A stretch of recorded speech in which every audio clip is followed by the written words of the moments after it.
horor ini berasal dari RSCM yang berada di Jakarta Pusat.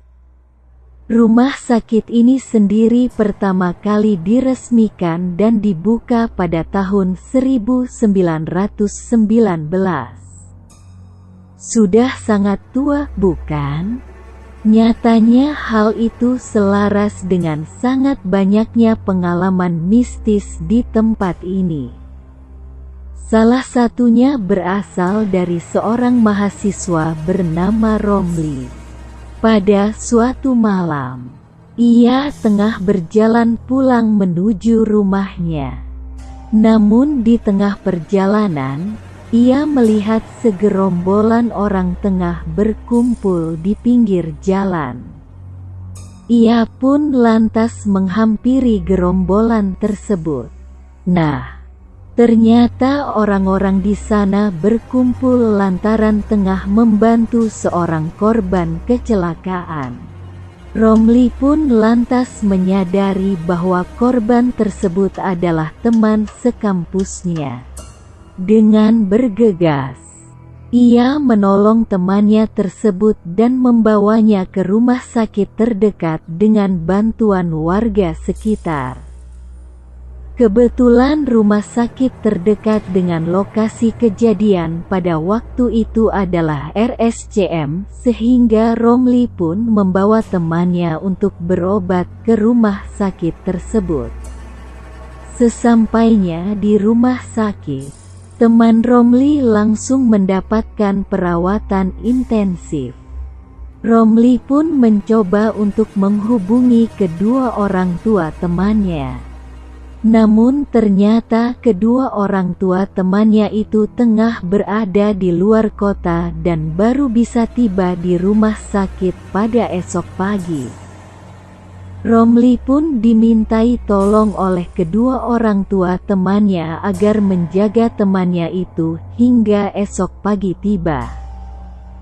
Setelah mengiyakan, Romli kemudian meminta izin kepada kedua orang tuanya untuk dapat menemani temannya yang tengah terbaring lemas di RSCM. Setelah itu, ia pun pergi menuju ruang di mana temannya tengah mendapatkan perawatan. Waktu telah menunjukkan pukul 23.30. Suasana rumah sakit pun begitu sepi. Romli yang sedari tadi berusaha untuk tidur tetap saja terjaga lantaran masih syok dengan kejadian yang dialami oleh temannya. Akhirnya ia pun memutuskan untuk membeli segelas kopi guna menghilangkan rasa bosan menunggu kantuk yang tak kunjung tiba. Ia kemudian bertanya lokasi kantin kepada seorang perawat yang kebetulan ditemui di salah satu lorong RSCM. Namun, alih-alih mendapat petunjuk, Romli malah bingung karena penjelasan dari perawat yang sedikit tidak jelas. Akhirnya ia pun memutuskan untuk menggunakan instingnya demi mendapatkan segelas kopi. Nah, ketika tengah berjalan-jalan di lorong yang gelap, ia mencium aroma obat-obatan yang sangat menyengat. Selang beberapa menit, ia pun mendengar suara aneh seperti orang yang tengah berbisik. Suara tersebut terdengar berasal dari lorong yang ada di depannya. Karena penasaran, ia pun mendekati sumber suara. Anehnya, ketika Romli memasuki bangsal di mana sumber suara tersebut berasal, suara aneh itu malah menghilang. Romli pun melihat sekelilingnya yang tampak sangat berantakan. Kemudian, pandangan Romli diarahkan ke sebuah meja yang terletak di sudut ruangan. Saat itu memang kondisi bangsal sangat minim cahaya, sehingga ia harus sedikit memicingkan matanya guna mendapat penglihatan yang fokus. Setelah berusaha untuk melihat dengan jelas, ia lantas terkejut karena melihat sepotong kepala wanita berambut panjang tergeletak di atas meja tersebut.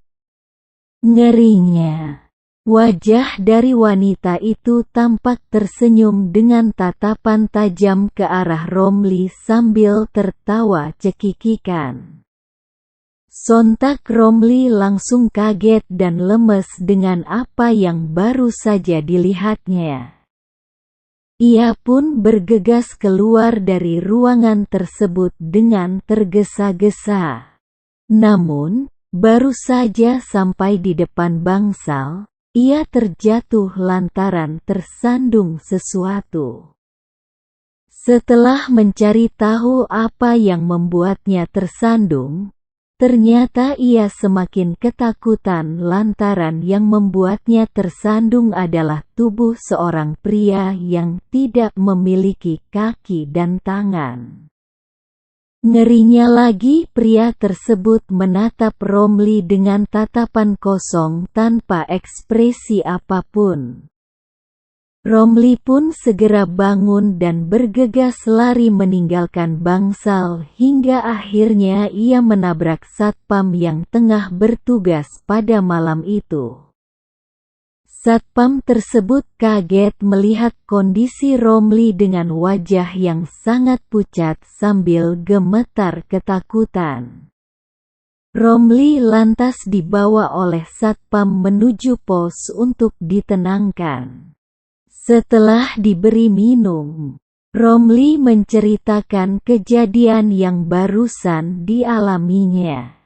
Mendengar cerita dari Romli, satpam itu pun mengiyakan dan menjelaskan bahwa ruangan tersebut merupakan bekas instalasi bedah umum dan sudah lama tidak digunakan. Satpam itu juga menceritakan bahwa di tempat itu memang sangat angker dan cukup sering memunculkan penampakan hantu berupa potongan tubuh manusia. Romli yang masih ketakutan kemudian meminta untuk diantarkan ke ruang ICU tempat temannya dirawat. Sesampainya di ruangan ICU, Romli tidak pernah meninggalkan ruangan itu hingga pagi menjelang karena saking ketakutannya.